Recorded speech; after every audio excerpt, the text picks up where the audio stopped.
When I turned 62, I threw a party for my family, hoping for a warm embrace from my loved ones. No one showed up, leaving me in an empty room with cake and loneliness. That same day, my son-in-law posted photos of everyone who was in Hawaii, with a caption about the perfect family vacation. I just smiled, but inside I was seething with rage. When they came back, I handed him the folder, and he turned pale as he looked through it. He deceived me, and my daughter, so he will pay for it. Before we continue, please subscribe to the channel, and let us know where you are listening in the comments. The ricotta lasagna had gone cold for the second time. I stood in my living room at 9:15, staring at the dining table set for 6 people who would never come. Blue and silver streamers hung from the ceiling like deflated dreams, and the birthday cake sat untouched on the kitchen counter. It's happy 62nd birthday, Dennis. Message now mocking me in chocolate frosting. I'd started cooking at noon, Lacey's favorite lasagna, the recipe Margaret perfected during our early married years. Layer by layer, I'd built it with the same precision I once used designing aircraft engines. Fresh ricotta, homemade sauce, pasta sheets rolled thin as paper. The kind of care that takes time, the kind I thought my daughter still appreciated. The wine glasses had developed condensation rings on my grandmother's mahogany table. 6 place settings, complete with the good china Margaret saved for special occasions. I'd even folded the napkins into those fancy triangles Lacey admired at restaurants. The birthday candles had melted into colorful puddles, wax dripping onto the vanilla buttercream like tears. Through the thin walls, I could hear the Martinez family next door celebrating something. Children's laughter, clinking glasses, the warm hum of conversation that fills a house when people actually show up. Mrs. Martinez had waved from her garden this morning, asking if I needed help with my party preparations. "Family's coming," I told her proudly. "My daughter and her new husband." My phone sat silent on the coffee table. No missed calls, no apologetic text messages, no last-minute explanations. I'd checked it every 15 minutes since 5 o'clock, when Derek's family was supposed to arrive after their afternoon drive from Seattle. Derek had promised they would all come for our first family gathering as in-laws, a whole new extended family I'd been eager to meet, to welcome properly. The grandfather clock in the hallway chimed 9:30. Margaret's clock, the one her father built by hand in 1963. She used to say it kept perfect time because it was made with love. Now it just counted the minutes of my humiliation. I walked to the mantelpiece, past the framed photographs that told the story of my life. Margaret in her wedding dress, radiant and impossibly young. Lacey at 7, missing her front teeth, holding up a crayon drawing of our family. Christmas mornings when she'd wake us at dawn, bouncing on our bed until we agreed to open presents. Her college graduation, me bursting with pride as she walked across that stage in her cap and gown. When did it change? When did my weekly phone calls become burdens? When did Sunday breakfast become an obligation she could skip? The transformation had been gradual, like ice forming on a pond. One day the water runs free, the next morning it's frozen solid. I blew out the birthday candles methodically, one by one. 62 small flames extinguished with 62 quiet puffs. No wish to make, no family to cheer. Just me and the silence and the slowly cooling lasagna that nobody would ever taste. The leftover cake would feed me for a week. The wine would return to my basement, unopened, and waiting for an occasion that might never come. But something else was stirring inside me, something harder than disappointment. It felt like determination wrapped in steel wool, scratchy and uncomfortable, but undeniably strong. I settled into Margaret's old armchair, the blue velvet one she'd claimed as her reading spot.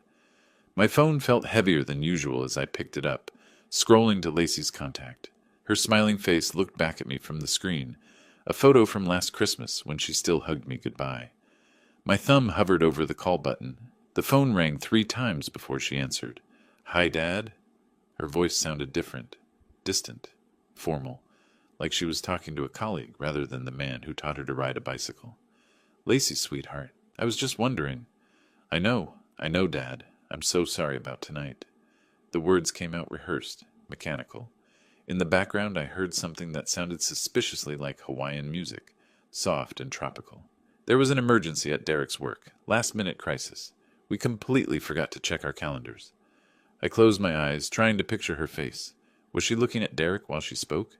Was he coaching her, feeding her lines? An emergency on Saturday night. It's complicated. Derek says these real estate deals don't follow normal business hours. There it was. Derek says.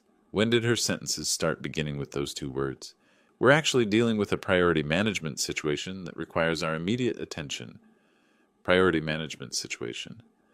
Lacey, who used to say thingy when she couldn't remember the right word, was suddenly speaking like a corporate manual. And Derek's parents? His sister? A pause, longer than comfortable. They're helping with the situation. It's really all hands on deck right now. I walked to the kitchen, staring at the untouched lasagna. You sound tired, honey. Just stressed. Derek says we need to focus on our core family unit during challenging times. Core family unit. I remembered when she used to call us Team Grey, her and me against the world after Margaret died. Now I apparently wasn't part of any unit at all. Well, happy birthday, Dennis. She'd forgotten my middle name. Ever since she learned to talk, every birthday greeting had been, Happy birthday, Dennis Michael Gray, delivered in the same sing-song voice she'd used as a toddler. Now I was just Dennis, generic as a stranger. Thank you. My voice stayed steady, controlled. I could hear Margaret's advice from beyond the grave. Don't push when someone's pulling away. You'll only make them run further. I hope Derek's emergency resolves quickly. It will, it has to. Another pause. Dad, I should probably go. This situation really needs my full attention. The call lasted exactly 3 minutes and 47 seconds. I checked the timer after she hung up, staring at the number like it meant something. 3 years, 3 months, and 47 seconds. That's how long it took my daughter to become a stranger. I sat in the kitchen, surrounded by the evidence of my foolish optimism. The fancy napkins, the birthday decorations, the carefully prepared meal that would feed me for days. But beneath the hurt, something sharper was taking shape. Call it intuition, call it paranoia, call it the natural skepticism of a man who'd spent 40 years solving engineering problems. Derek's emergency, real estate crisis on a Saturday night, Hawaiian music in the background. For the first time in months, I walked to Margaret's old desk and opened my laptop. The screen flickered to life, showing a desktop I rarely used anymore. I typed facebook.com with 2 fingers, my engineering mind frustrated by social media interfaces I'd avoided since Margaret's death. My password attempt failed twice before I remembered.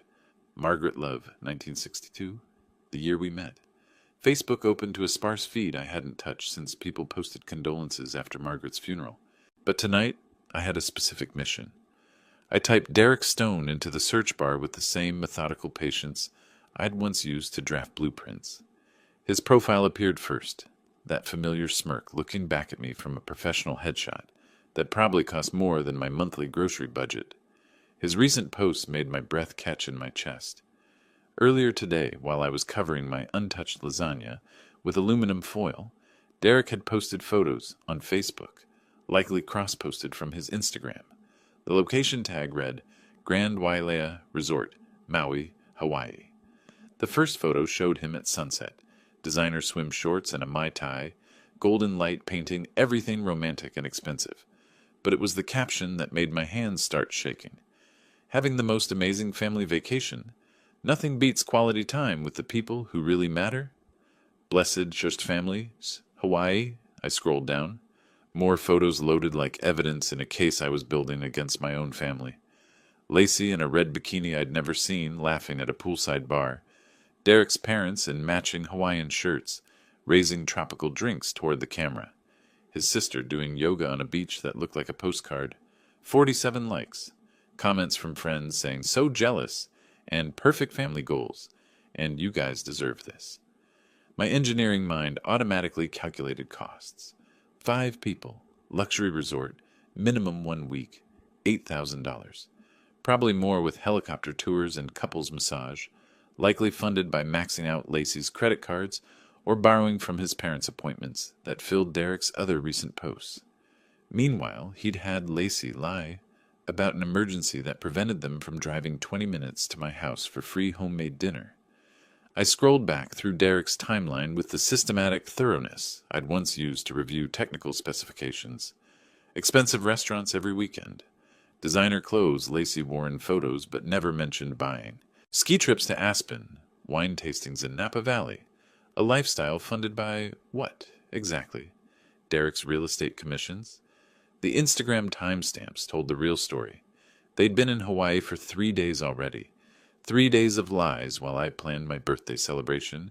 3 days of island paradise while Derek coached Lacey on how to brush off her pathetic old father. I screenshot each photo methodically, creating a digital folder labeled Family Vacation. The evidence of their deception preserved in high-resolution pixels. Derek grinning beside a helicopter. Lacey clinking glasses with his parents. The happy family I'd never be invited to join, celebrating in tropical luxury while I ate alone in my cold house. The most recent post was time-stamped, 23 minutes ago. Derek at the resort bar, another Mai Tai, another smug smile, another caption about blessed family time and making memories with the ones who matter. The ones who matter. Apparently, that was everyone except me. My phone rang, Derek's name appearing on the screen like a challenge. I stared at it for 2 full rings, watching his contact photo flash. The same arrogant smile from the Hawaii photos, but now it looked different. Predatory. Calculated. On the 3rd ring, I answered, "Dennis, listen, I need you to understand something." Derek's voice carried the easy confidence of a man lounging in paradise. Behind him I could hear waves lapping against sand, tropical birds calling to each other, and the distant sound of Lacey's laughter mixing with clinking glasses. "I'm listening." I kept my voice neutral, controlled, let him make the first move. "Your birthday party obsession is getting pathetic, old man. Lacey doesn't need your guilt trips anymore. We're building our own family traditions now, understand?" The cruelty in his tone was casual, like he was discussing the weather. "She's got a husband now, a real life. Not some sad dinner parties where you play house with your dead wife's china. Margaret's china." He'd noticed the place settings in the photos I'd sent to Lacey, the ones where I'd proudly shown off my preparation. He was using my love against me like a weapon. "Is that right?" I walked to the mantelpiece, stopping in front of Margaret's photograph. Her eyes seemed to watch me, waiting to see how I'd handle this. "Nobody cares about your birthday, Dennis. Find some friends your own age. Join a book club or something. Stop making Lacey feel guilty for having a life." In the background, I heard Lacey's voice, faint but unmistakable. "Is that Dad?" Derek's response was dismissive, muffled as he covered the phone. "Just handle it. Just handle it." Like I was a problem to be managed, a nuisance to be dismissed. The man had turned my daughter into his personal secretary, trained to deliver scripted lies while he sipped drinks that cost more than my monthly heating bill. "Derek," I said, my voice growing steadier with each word, "you know what? You're absolutely right." Silence. He'd been expecting anger, tears, the desperate pleading of a lonely old man. Instead, he got agreement, and it clearly confused him. What?" I said, "You're right. Lacey has her own life now, her own priorities. And when you get back from Hawaii, I have a surprise for her. For both of you, actually." What kind of surprise? His voice had lost its cocky edge, replaced by something sharper, nervous. I could picture him sitting up straighter in his poolside chair, his Mai Tai suddenly forgotten. The background sounds of his perfect vacation seemed to fade as he focused entirely on my words. "The kind that brings families closer together, Derek. The kind that helps everyone understand exactly where they stand with each other." I paused, letting the silence stretch between us like a wire under tension. "You should enjoy the rest of your vacation, really soak up every moment. Take lots of pictures, make lots of memories." "Dennis, what the hell are you talking about?" "You'll find out when you get home. Give my love to Lacey." I hung up before he could respond, setting the phone down with the same gentle precision I'd used to set Margaret's china earlier that evening. 4 minutes and 23 seconds. That's how long it took Derek to reveal his true nature, to show me exactly what kind of man had stolen my daughter's heart. But something had shifted during our conversation, something fundamental and irreversible. I wasn't the pathetic old man crying over his empty birthday party anymore. I was Dennis Michael Gray, retired aerospace engineer, veteran of 40 years solving complex problems under pressure, and Derek Stone had just presented me with the most interesting challenge of my retirement. I opened my laptop again, this time typing Private Investigators Portland, Oregon into Google. If Derek wanted to play games with family loyalty, I'd make sure we were both playing by the same rules. The hunt was about to begin. I closed the laptop and sat back in Margaret's chair, my finger lingering on the power button like it held some kind of answer. The screen went dark, but the names and phone numbers of Portland's private investigators glowed in my memory. 5 agencies researched, cross-referenced, compared. My engineering mind had already narrowed it down to 2 finalists. But first, I needed to walk through my own house and remember what I was fighting for. The refrigerator still held Lacey's childhood artwork, faded construction paper turkeys and crayon flowers held up by magnets shaped like miniature tools. Margaret had insisted we keep them even after Lacey graduated college. "Someday she'll bring her own children here," she'd said. "They should see their mother's masterpieces." Her high school graduation photo sat on the kitchen windowsill, both of us grinning like fools. She'd insisted on that picture, wrapping her arms around my neck in a hug that lasted through 5 camera clicks. "You and me, Dad," she'd whispered in my ear. "We make a pretty good team." When had that changed? I traced the timeline backward like solving a structural problem. 6 months ago, Derek had started suggesting that Sunday brunches were couple time. 4 months ago, our father-daughter movie nights became immature, according to Derek's assessment. 3 months ago, Lacey stopped calling for advice because Derek handles our decisions now. The engagement had happened after 3 months of dating. 3 months. I'd known some of my engineering projects longer than Lacey had known her husband. The wedding planning excluded me from every major decision. "Derek thinks smaller is more intimate," Lacey had explained when I offered to help pay for a bigger venue. "Derek says traditional father roles are outdated," when I asked about walking her down the aisle. "Derek says, Derek thinks, Derek handles." In the living room, I found the Father's Day card Lacey had given me 2 months after their wedding. I'd read it once and tucked it away, too hurt to analyze it properly. Now I pulled it out with the same care I'd once used handling sensitive blueprints. "Dear Dennis," it began. Not Dad or Daddy like 27 previous Father's Day cards. "I want to express my appreciation for your parental guidance during my formative years. As I established my own nuclear family unit with Derek, I recognize the importance of maintaining appropriate boundaries while honoring our family connection." Nuclear family unit. Appropriate boundaries.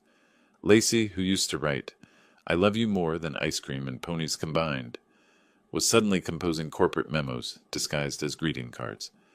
I sat in Margaret's chair and made a list, dating each change with the precision I'd once used for project timelines. The pattern emerged like a blueprint taking shape. Every alienation, every distancing, every cruel transformation corresponded with Derek's increasing influence over her life. Margaret's voice echoed in my memory. "Family doesn't abandon family, Dennis. Something's wrong if they do." She was right. My daughter hadn't become cruel overnight. She'd been coached, manipulated, systematically isolated from the father who'd raised her alone for 5 years after cancer took her mother. Derek hadn't just stolen my daughter's heart. He'd stolen her mind, her voice, her very identity. This wasn't about a missed birthday party anymore. This was about saving Lacey from a predator who'd identified her vulnerability and exploited it with surgical precision. I'd spent 30 years as a structural engineer, identifying weak points in complex systems, but investigating people required different tools than analyzing blueprints and reinforcing them before they collapsed. Derek Stone had introduced a fatal flaw into my family structure, but he'd underestimated one crucial element. I still remembered how to solve problems that others couldn't see. My phone felt solid and purposeful in my hand as I scrolled to the contact information for Cascade Investigations. The receptionist at Cascade Investigations had a voice like warm honey over steel. "Mr. Gray, Mr. Corrin can see you Friday at 2 o'clock. He'll meet you at Powell's Books, the coffee section on the 2nd floor. Look for a gentleman in a brown leather jacket carrying a copy of In Cold Blood." I spent 2 days preparing like I was heading into the most important meeting of my career. Derek's basic information went into a folder with the same organizational precision I'd once used for technical specifications.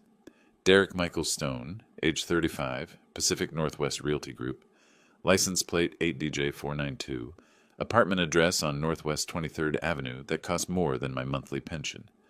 Powell's books felt like neutral territory, crowded enough for privacy but public enough for safety.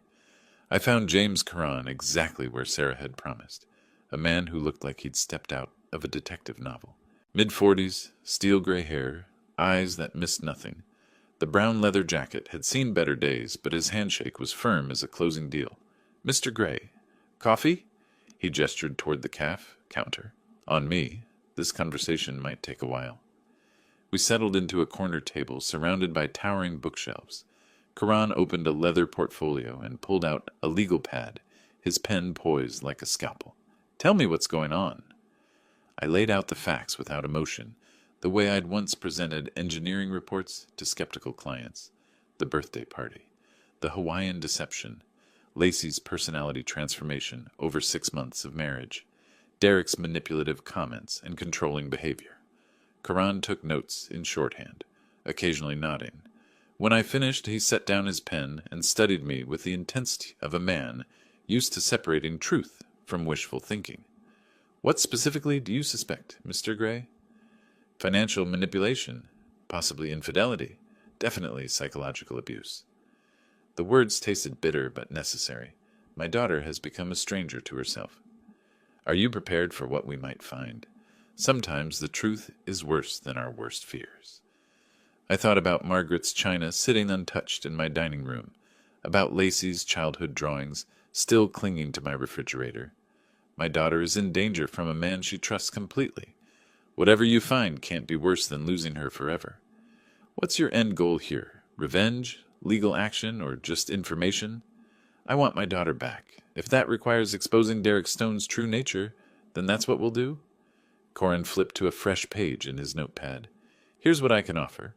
Social media monitoring, financial background checks, public records research. If necessary, surveillance during public activities. I document facts, not opinions. I won't manufacture evidence or break laws."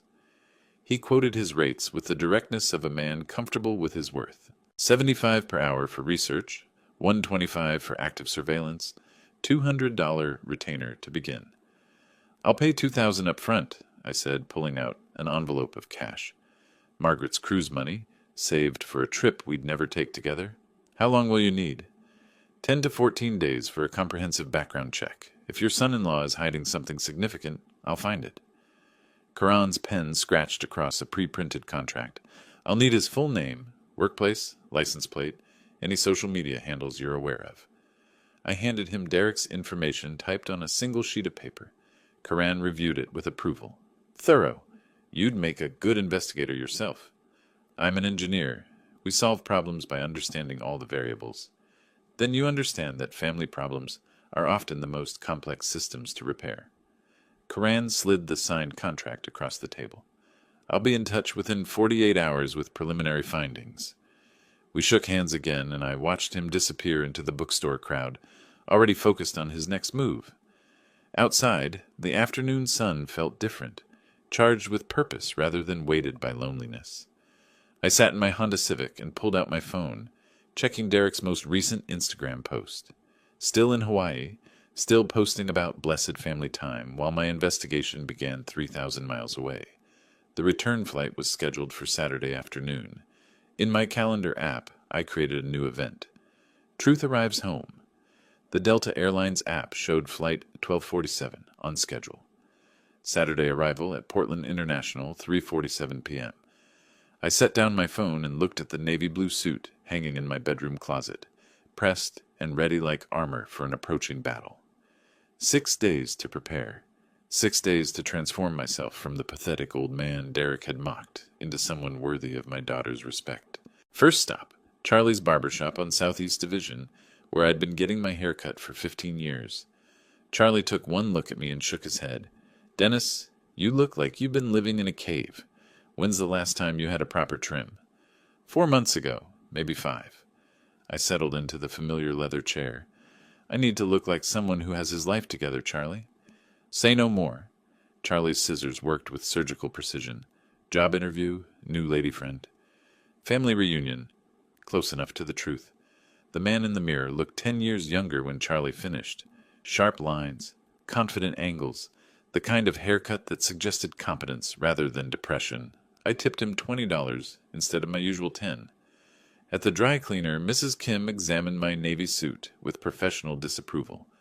Too long since you wear this. Needs pressing, minor alterations. You lose weight.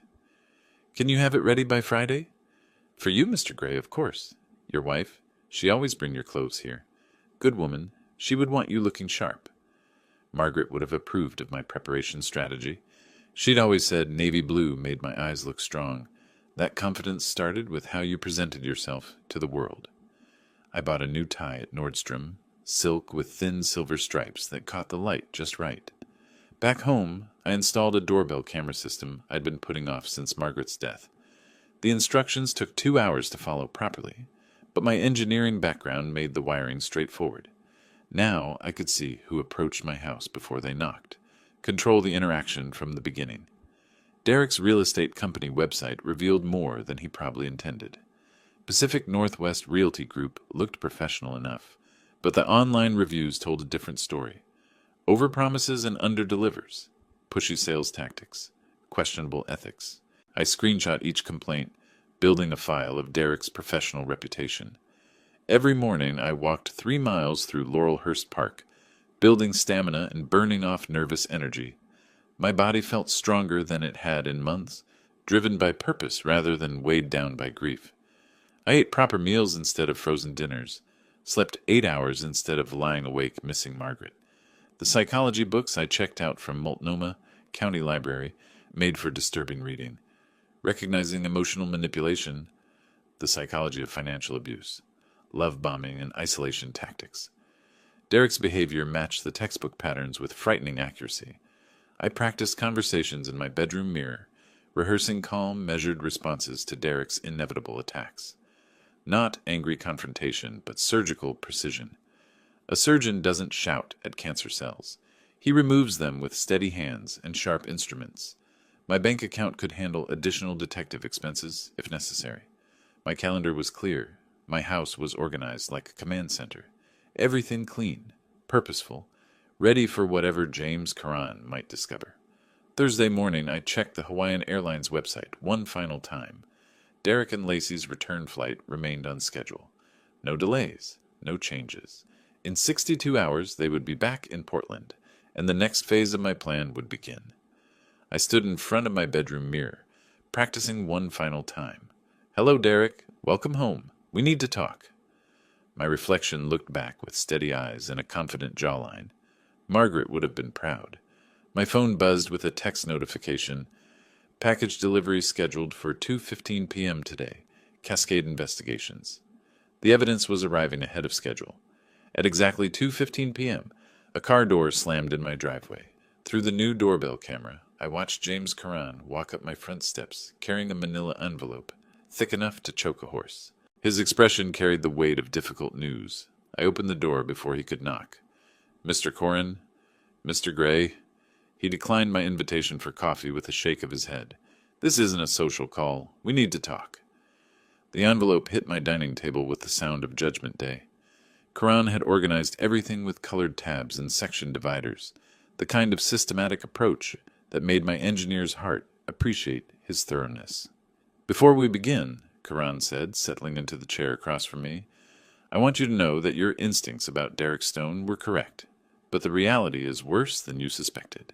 Section A contained Derek's financial records, legally obtained through public databases and credit monitoring services. $47,000 in credit card debt across 6 different accounts. $23,000 owed to something called Pacific Coast Gaming, which Karan explained was a casino operation with ties to debt collection agencies.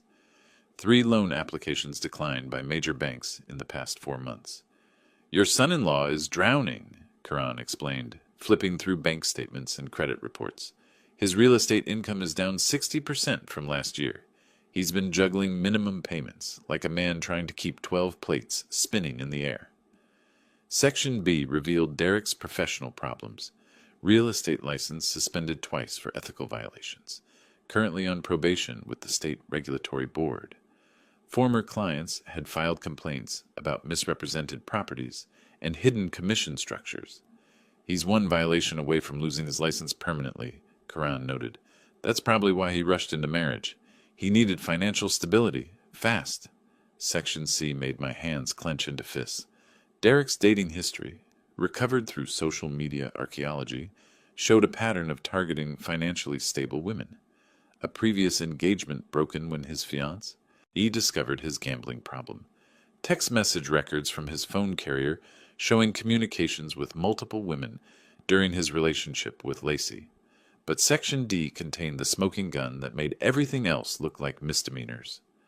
I flew to Hawaii Tuesday night, Karan said, pulling out surveillance photographs. These were taken in public spaces, all legally obtained. The photos showed Derek alone at the Maui Grand Casino at 2:47 a.m., unable to resist his gambling addiction even while his family slept upstairs. Derek meeting with a woman named Tiffany Chen at the hotel bar. Photographic evidence of Derek entering and leaving the hotel elevator at suspicious hours, showing Derek accessing room 847, registered to Tiffany Chen, on 3 separate nights. 47 phone calls to Northwest Recovery Solutions during the vacation, Karan continued. That's a debt collection agency. Your son-in-law was fielding harassment calls from creditors while posting about his perfect family vacation. The final section contained transcripts of Derek's conversations with his own family, recorded through social media, messages, and email chains that Karan had accessed through Derek's professional accounts. His parents don't know about his financial problems. His sister thinks Lacey is wealthy because Derek told her you're loaded. He's been lying to everyone, not just your daughter. I reviewed each document with the methodical precision I'd once used for structural calculations. The scope of Derek's deception was breathtaking. Gambling addiction, serial financial manipulation, active infidelity, pathological lying to multiple families. This is enough evidence to open her eyes, Karan said, accepting his final payment, plus a bonus for the Hawaii work. But be prepared, Mr. Gray. Victims of manipulation often defend their manipulators initially. She might not believe you right away. After Karan left, I sat alone with the evidence folder, my phone displaying the countdown I'd set up. Derek and Lacey returned in 47 hours. I opened the folder again and began organizing the documents for maximum impact. Financial records first, to establish Derek's desperation. Professional problems second, to show his pattern of deception. Personal betrayals last, to demonstrate that his cruelty wasn't limited to me. Margaret's photo watched from the mantelpiece as I worked, her eyes seeming to approve of my methodical approach to protecting our daughter. 47 hours until truth came home. Saturday morning at 6 o'clock, I sat in Margaret's old study, arranging documents like I was preparing the most important engineering presentation of my career. The evidence folder lay open across the mahogany desk, each piece of Derek's deception organized with surgical precision. Financial records first, the $47,000 in credit card debt, the declined loan applications, the gambling debts that painted a picture of desperation. Then the professional violations, showing Derek's pattern of ethical lapses and lies to clients. The infidelity evidence would come last, after Lacey had absorbed the financial betrayal. Maximum psychological impact, minimum chance for Derek to deflect or minimize. I created tabs with the same methodical care I'd once used for technical specifications, section dividers, a timeline showing Derek's systematic manipulation of Lacey's trust, summary sheets highlighting the most damaging facts. If I only got one chance to present this case, every detail needed to be perfect. My navy suit hung pressed and ready in the bedroom, the same one Margaret had bought me for Lacey's college graduation. "You look like a proud father," she'd said that day, straightening my tie with hands that already showed the first tremors of her illness. Today I'd wear it like armor into battle for our daughter's future. I practiced my key phrases in the bathroom mirror, controlling my tone to stay factual rather than accusatory. "Derek, I have something for you. A little surprise," I mentioned. Not angry, not vindictive. just a man presenting evidence with the calm authority of someone who'd done his homework. My phone showed Flight Delta 1247 tracking information, on-time arrival at 3:47 p.m. I'd calculated the drive to PDX, parking time, terminal navigation, arrived 30 minutes early, positioned myself in baggage claim area B, where international flights discharge passengers. Public location, witnesses, security cameras. No chance for Derek to create a scene without consequences. I called Lacey at 9 o'clock Hawaiian time, maintaining perfect normalcy while arranging the pickup. "Dad," her voice carried the hollow brightness of someone trying too hard to sound happy. "You don't have to come get us. Derek's parents have a rental car." "Nonsense. I want to hear all about your vacation. Besides, it's the least I can do after missing your birthday celebration." A pause. In the background I heard Derek's voice. "Tell him we'll call him tomorrow." "Actually, Dad, that would be wonderful. We land at 3:47. "I'll be there, sweetheart." After hanging up, I walked through my backyard to Margaret's memorial garden. Her ashes were scattered under the rose bush she'd planted our first spring in this house. I knelt beside the roses and spoke to her the way I had every morning since her death. "Today's the day, Maggie. I'm either going to save our daughter or lose her forever." The morning air carried the scent of her favorite, David Austin roses. "I need your strength today, your wisdom. Help me find the right words." Back inside, I made coffee using Lacey's childhood mug, the one with cartoon pandas that she'd insisted on using until age 14. A symbolic gesture, maybe, but it felt like inviting my real daughter back to breakfast. My phone buzzed with the airline notification I'd been waiting for. Flight Delta, 1247, landed. I picked up the evidence folder, checked my appearance one final time in the hallway mirror, and walked to my car. Margaret's photo sat in my wallet, right next to my driver's license. Whatever happened in the next few hours, I wouldn't face it alone. The Honda started on the first turn, reliable as always. As I backed out of my driveway, I thought about the man I'd been 2 weeks ago, the pathetic birthday victim crying over cold lasagna. That man was gone. In his place sat someone harder, smarter, more determined than Derek Stone had ever bothered to understand. The evidence folder rode shotgun like a passenger carrying justice in manila paper and colored tabs. PDX terminal buzzed with Saturday afternoon energy. Families reuniting, business travelers checking phones, the constant backdrop of rolling luggage and arrival announcements. I positioned myself near baggage claim carousel B, with clear sight lines to the international arrivals exit. The evidence folder tucked under my left arm like a briefcase full of revelations. They emerged at exactly 4:15, all 5 of them looking relaxed and tan. Derek's parents wore matching Hawaiian shirts that screamed, "Tourist," while his sister carried a woven bag probably purchased at an overpriced resort gift shop. Lacey looked beautiful but tired, her smile not quite reaching her eyes. Derek walked slightly ahead of everyone, already reaching for his phone with the compulsive urgency of a man who couldn't disconnect from his problems, even in paradise. I timed my approach perfectly, intercepting them as they claimed their luggage from Carousel 3. "Welcome home, everyone!" Lacey's face lit up with genuine happiness. "Dad, you didn't have to wait so long." Her hug felt real, desperate almost, like she'd missed having someone who loved her unconditionally. Derek's greeting was performance art. "Dennis, great to see you, buddy. Thanks so much for picking us up. Really above and beyond." His handshake lasted exactly 2 seconds, his eyes already scanning the terminal exit. "We should probably get going. Long day, you know." "Actually," I said, settling my hand gently on Lacey's shoulder, "why don't we sit for a few minutes? I'd love to hear about your trip. There's a nice cafe right over there." Derek's parents exchanged glances. His mother, Ellen, looked like she wanted to object, but Derek was already herding everyone toward the exit. "We're pretty beat, Dennis. Maybe we could catch up tomorrow." "I insist." My voice carried the quiet authority I'd learned from 40 years of project management. 5 minutes. I brought something for Derek anyway. The cafe offered round tables with clear views in all directions. Perfect positioning.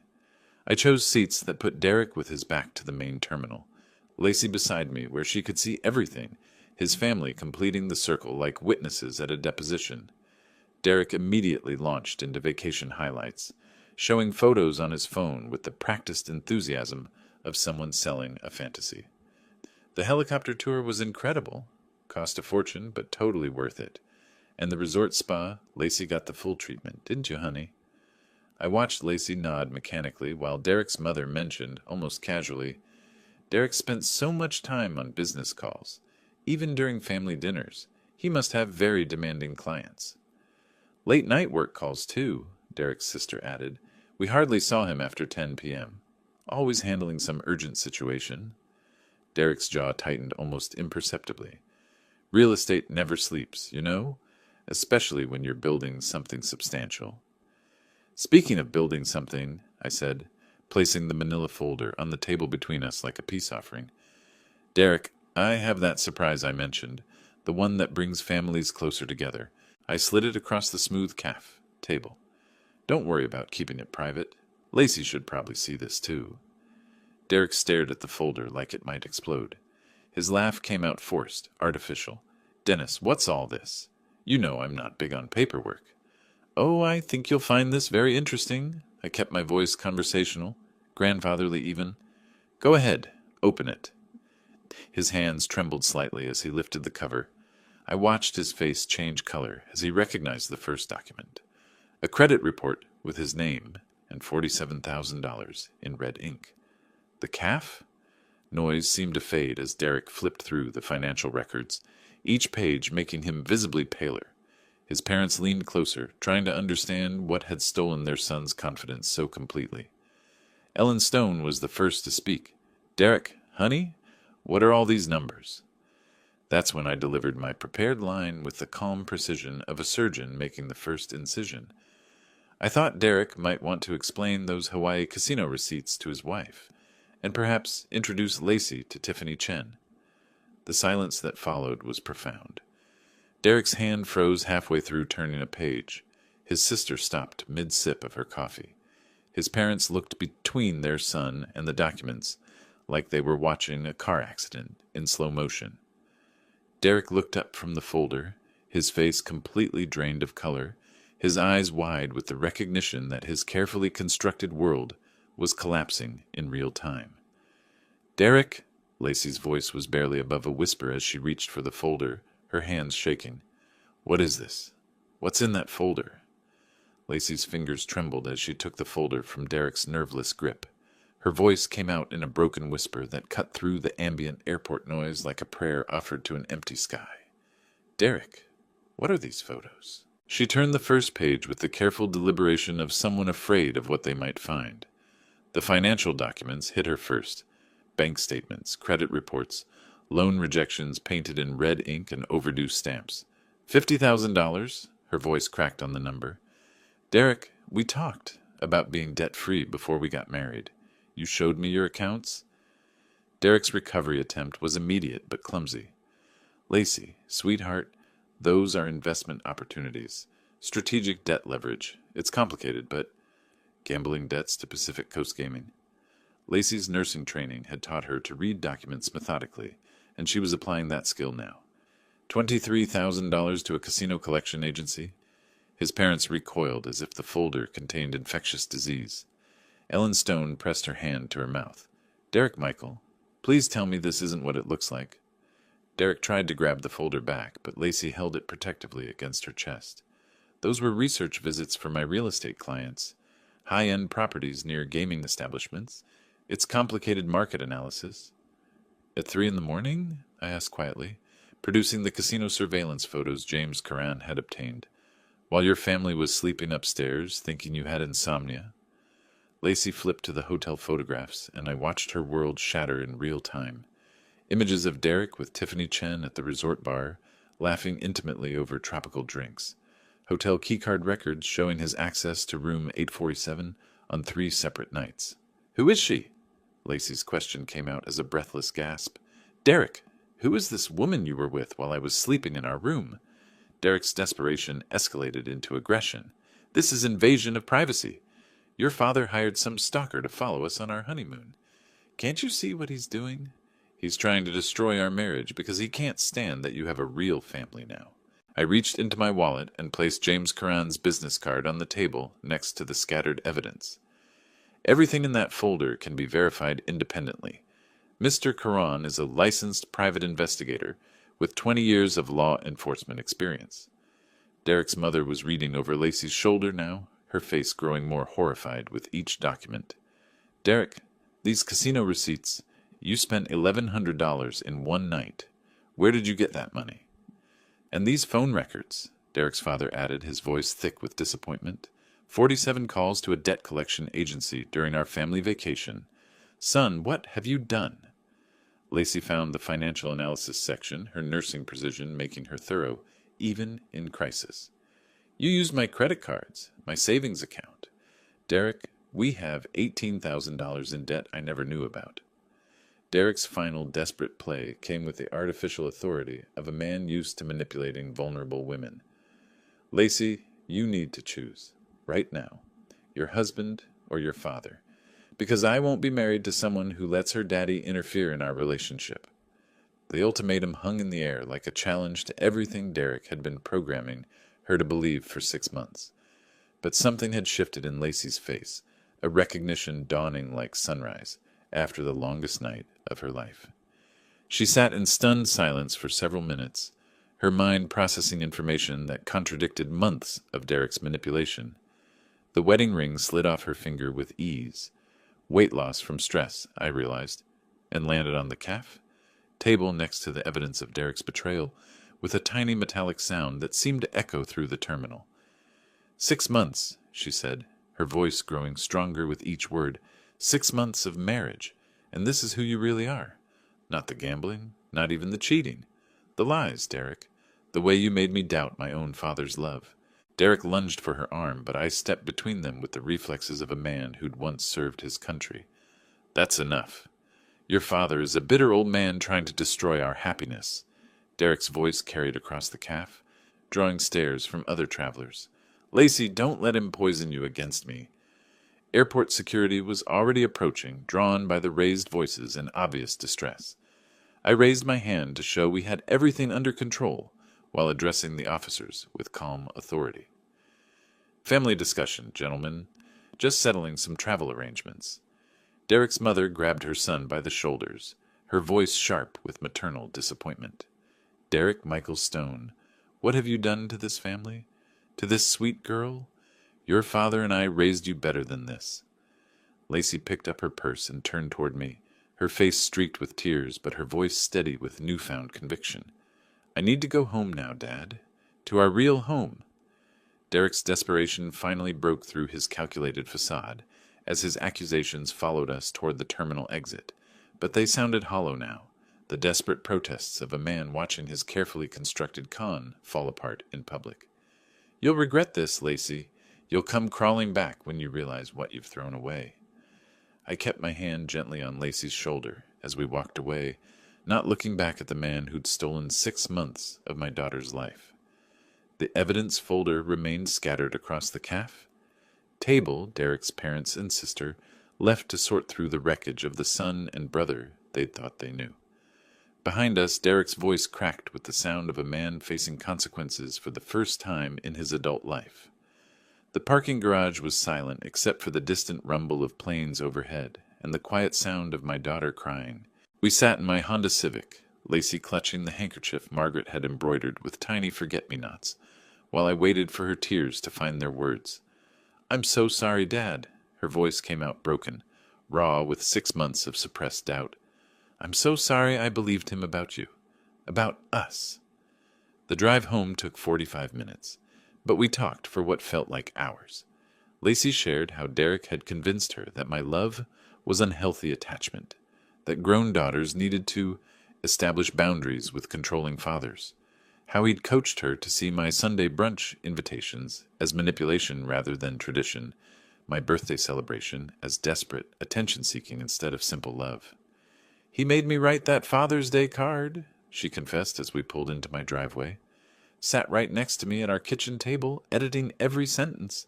Said traditional sentimental language was emotionally immature. I made her favorite childhood comfort food that evening, grilled cheese sandwiches with the crust cut off and Campbell's tomato soup, the same meal I'd served when she had bad dreams or scraped knees. We sat at the kitchen table where she'd once done homework and told me about her day, reclaiming the space Derek had tried to poison with his manipulation. She noticed Margaret's coffee mug sitting in its usual spot by the window, untouched since the morning of my birthday party. Mom would have seen right through him, wouldn't she? Your mother always said family protects family, no matter what, I replied, refilling our soup bowls. She would have been proud of your courage today. Derek's harassment started within the hour. Phone calls, text messages, emails cycling between apology and threat with manic desperation. I helped Lacey block his number and social media accounts, documenting everything for the restraining order we'd file Monday morning. By Tuesday, we had a divorce attorney. By Thursday, Derek was served with papers that protected Lacey from his debts, while ensuring she recovered half their shared assets. His real estate license was permanently revoked when the state board discovered he'd falsified financial documents on loan applications.